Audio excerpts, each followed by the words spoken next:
ਕਰਨ ਲੱਗੇ ਹਾਂ। ਬੜਾ ਫਖਰ ਮਹਿਸੂਸ ਹੋ ਰਿਹਾ ਅੱਜ ਤੁਹਾਡੇ ਨਾਲ ਇਹ ਗੱਲ ਕਰਦੇ ਨੂੰ ਕਿ ਜਿਹੜੇ ਸਾਡੇ ਬਜ਼ੁਰਗ ਆਪਣੀ ਲਾਈਫ ਦੇ ਵਿੱਚ 65 ਜਾਂ 70 ਏਜ ਦੇ ਵਿੱਚ ਅਚੀਵ ਕਰਦੇ ਹੁੰਦੇ ਸੀਗੇ, ਉਹ ਅਚੀਵਮੈਂਟ ਅਸੀਂ 35 ਦੀ ਏਜ ਦੇ ਵਿੱਚ ਸਾਰੀਆਂ ਅਚੀਵ ਕਰ ਲਈਆਂ ਨੇ।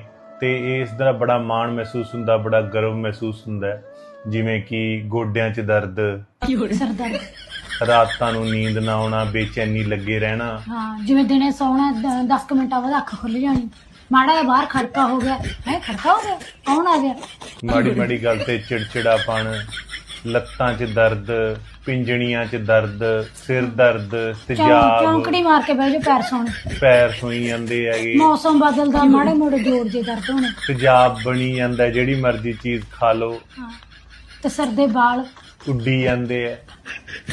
ਮਤਲਬ ਬਹੁਤ ਕੁਛ ਅਚੀਵ ਤੇ ਕੀਤਾ ਚਿੱਟੇ ਵਾਲ ਹੋ ਰਹੇ ਆ, ਸਭ ਤੋਂ ਵੱਡੀ ਗੱਲ। ਬਿਲਕੁਲ ਬਿਲਕੁਲ।